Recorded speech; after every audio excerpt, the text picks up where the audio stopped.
Mga higala, kumusta na napunta niya itong tulumanon panglantaw sa Kagabion. Gikan pagidin taon ta sa Laureano sa Lubod National High School. Salamat kayo sa tuang principal diha o supervisor diha sa Dimataling District sa nindot kayo ng mga pagkaon nga inyong gipakaon ng mga ganihan udto. So nindot kaayo ang ilang binyo, nindot kay ilang eskwelahan niya gilibre pag-imit pa ni udto. Daghan kay salamat karon pa kabot diri sa eskwelahan kay ako pang gisubay ning ako ang estudyante diri nga nagpractice og sayaw kay para sa araw ng San Miguel. Kay matagabi ra mong gitaon ni makalugar og practice og sayaw niya. Mintras nagpractice sila, ni dalikyat sa kuganhi diri sa office para magpahigayon sa ato ang live program sa panglantaw sa Kagabion. Pero sa dili pa nato sugdan ang atong kabildo mga igsoon, ato sang i-shout out ang ato ang mga likers, ani ato ang tulumanon matagabi. Kagabi wala ta naka pahigayon sa atong panglantaw gumikan sa Kakapoy, no? Pag-abot na ko sa buang balay nakatulog din ko, so wala mo karon pa lang nag-live na lang ko kay uning tiod-tiod padto na po ko dito sa gym kay opening sa mga activities para sa araw ng San Miguel. Opening niya sa basketball dayon may tingali nga na ato ang presensya dito. So atong i-shout out ato ang mga likers, si Mr. Johnny Di Samonte, ato aning teacher sa Social Studies dito sa Kalubi Integrated School. Si Pastor Yung Munlyon Makigangay Jr., ako ang pastor diha sa Sayog Christian Fellowship. Ako ang classmate of grade 1 sa Esperanza Elementary School sa Ramon Magsaysay. Ilse, kung ginitig pabasa na mo sa una kay Bright Manggunisya dayon kininyo igsoon. Usa ni siya sa gipabasa niya sa una, no? Karong principal na ang bugiro. Si Elsie Luar Maasin. Kumusta naman ka, ma'am? Dugay na gitang wala nagkita, no? Ako aning classmate sa Esperanza Elementary School sa Ramon Magsaysay. Kung i-shout out ako kauban, school head ni siya sa Libuganan Elementary School, si Ate Maribel Alico Saison. Kung i-shout out nga na nagtanaw karon live yun, dili sa Facebook na diha sa akong atbang. Ato ang coach, to ang choreographer diri sa Kalubi Integrated School. So regular na ni siya namo nga choreographer kay nagplano man pud mi diri sa eskwelahan namo nga mag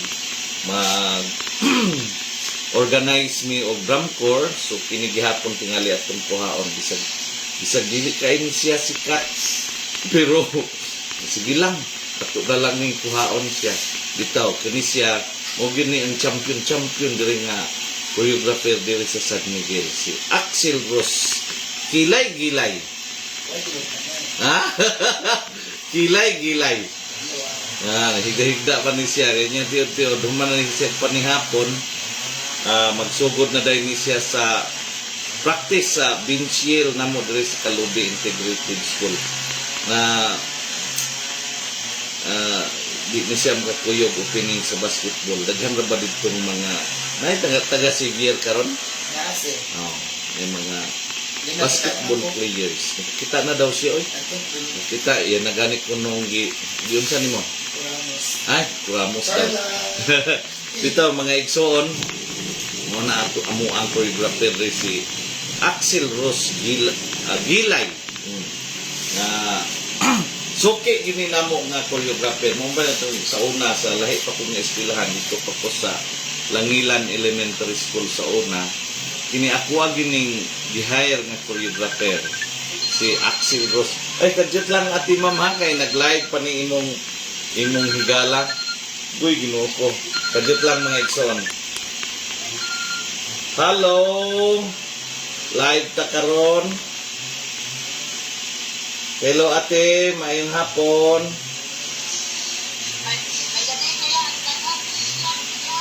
Paingon mi diha. Nag-live pa ko ati mo, live na ka diha o na. Sige, daduna ko niya tiyot-tiyot. Moto mo ang supervisor si Dr. Jovi P. Impalmado. Shout out ni Ma'am Jovi Impalmado.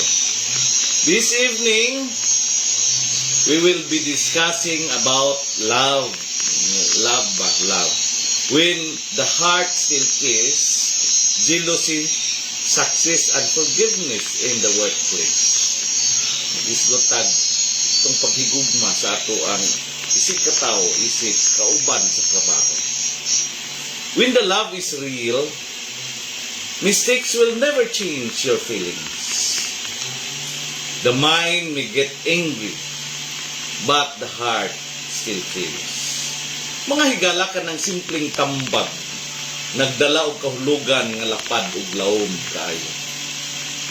Not only in romance, not only in family, but even in the workplace where most of us spend our time.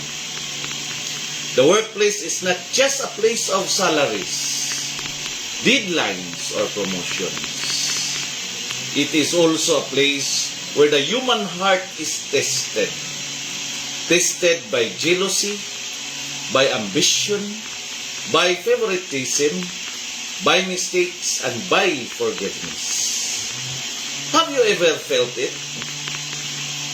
The moment when you worked so hard for something, and then suddenly you were promoted, recognized, or given favor, and instead of congratulations, you feel coldness in the air. Colleagues who used to smile no longer greet you. Murag na usab ang ilang tingog. Murag na anay kalainan sa ilang pagtanaw ninyo. That is jealousy at work. And jealousy is not addressed. Can poison an entire office, an entire school, or even an entire government institution. I remember the story of Joseph in the Bible. Joseph was not in a corporate office, but his life mirrors the same dynamics. He was favored by his father Jacob, given a coat of many colors. His brothers became jealous, and that jealousy grew into hatred, imprisoned for a crime he did not commit. And yet, bisan pa sa tanan kasakit o kawaton, Joseph remained faithful. Wherever he worked, whether as a servant or a prisoner, he prospered because God's hand was with him. That is workplace truth. When God is with you, no jealousy, no betrayal, no office politics can stop your destiny. Joseph rose to power, became second only to peril, and the very brothers who invaded him later bowed before him, not because he sought revenge, but because he was chosen to save many lives. In our workplaces today, envy still works the same.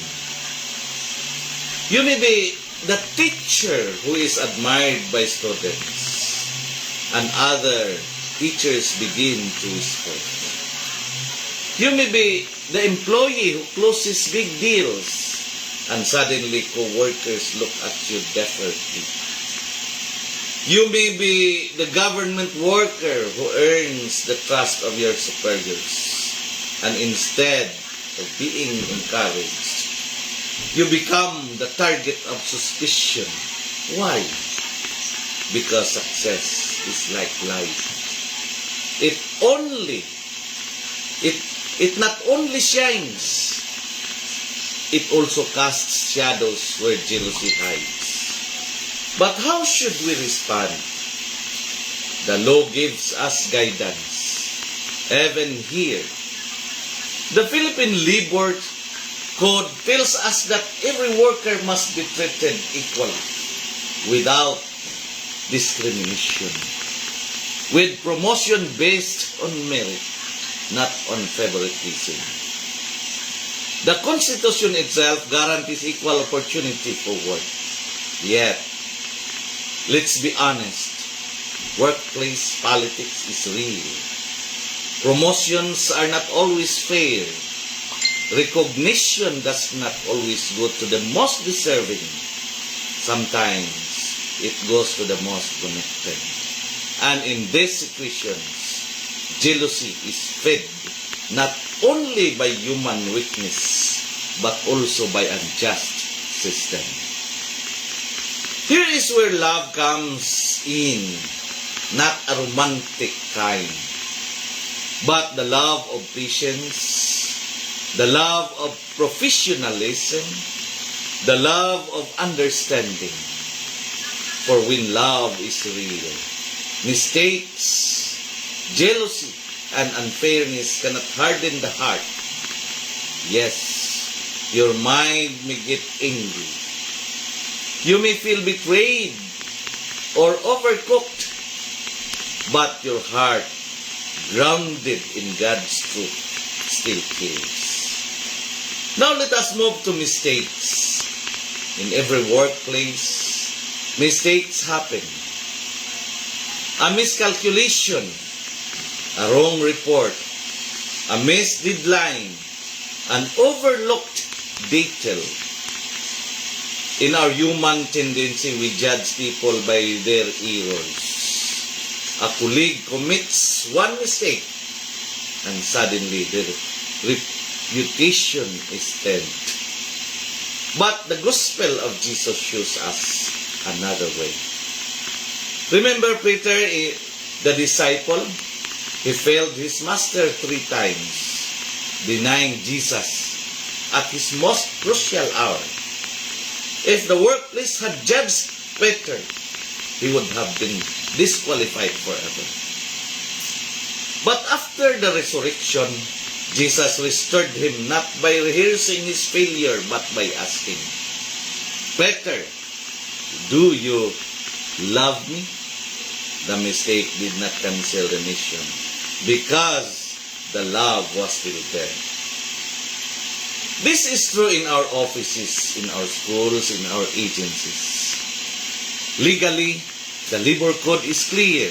An employee cannot be dismissed without just cause and due process. This principle exists because the law recognizes that mistakes do not always define a person's entire capacity. Everyone deserves the right to be heard, the right to be corrected, the right to be redeemed. This is a reflection of grace within the legal framework. And yet, many offices, grace is absent. A worker makes a mistake, and instead of correction, he is gossiped about. A teacher mismanages one class, and instead of mentorship, she is labeled incompetent. A young government employee is in filing documents, and instead of guidance, he becomes the laughing stock of the office. Where is love in that? Where is the heart that still cares? Mga higala, we see the tension. The minds get angry, but will the heart still care? When love is real, it does. Because love looks beyond the mistake and sees the person's potential. Love knows that today's failure can be tomorrow's testimony. But love is not only needed in failure, it is even more needed in success. How do you respond when your colleagues succeed? Romans chapter 12 verse 15 tells us, Rejoice with those who rejoice. Weep with those who weep. Yet, in many workplaces, it is the opposite. When someone rejoices, others secretly weep. When someone fails, others secretly rejoice. This is the culture of envy, the poison of comparison. Imagine instead a workplace where success is celebrated together, where a promotion is not the downfall of others, but the encouragement that the two can rise. Imagine a boss who recognizes not only the best performer, but also uplifts the weakest member. Imagine a team that truly lives as a family, where jealousy has no place because everyone is secure in their worth. This is not just idealism. This is kingdom culture. The culture of love that Christ calls us to practice even in our labor. The law tries to push workplaces in this direction through wellness programs, anti-harassment measures, and equal opportunity clauses. But no law can replace a heart that chooses love. Policies may enforce fairness, but only love can bring unity. So tonight, as we reflect, let us confront our own hearts. Are we jealous of others' success? Are we quick to condemn others' mistakes? Are we celebrating with those who rise or secretly hoping for their fall? Real love, even in the office, even in the school, even in government service, means this: the mind may get angry, but the heart still feels. You may feel the sting of jealousy, but you choose to celebrate. You may say the error, but you choose to forgive. You may face unfairness, but you choose to remain faithful. At the end of your career, people will not remember only your achievements, your promotions, or your salaries. They will remember how you treated others. They will remember the kindness you extended, the forgiveness you gave, the encouragement you offered. They will remember that even when the world was unfair, your heart still cared. Mga higala, mga kaigsuonan kong tigpaminaw, tigtanaw aning atong tulumanon. Ang tinuod nga gugma dili mapildi sa kasino, dili mapalong sa sayo, dili maluya sa kalisod. Real love transforms the workplace into a mission field where success is shared. Failures are redeemed and hearts are healed. And so tonight, let us commit ourselves wherever we work, whatever position we hold. May we carry the heart that still cares. For when love is real, no jealousy, no mistake, and no anger can stop its power. Kini inyong higala o galagad, Jeremias Labaho Tubigon, sa makanunay, nag-alagad kaninyo, pinagi aning ato ang tulumanon, panglantaw sa kagabhion. Diin ang kahayag, mudanag, bisan pa sa kamit-mit. Ini inyong igsoon, magapanumdum kaninyo sa kanunay, nga sa atong pagpangandoy, ug matarong nga katilingban, ang tinuod gayud, o ang kamatuuran gayud ang atong sugat. Ug sa kangit-ngit sa kasaysayan, ang tinud-anay nga pamunuan ang labing hayag ng pagkaon. Daghang kayong salamat. Shout out Jasper Bityo, Kramer Akuno Tubigon o si Remark, Patricia Flores Labaho ug sa tanang nagtan-aw nga wala mo appear sa atong screen. Kini inyong higala magaingon ang Dios magapanalangin ug magapanalangin ug magapanalangin kanatong tanan. Daghang salamat ug maayong gabi.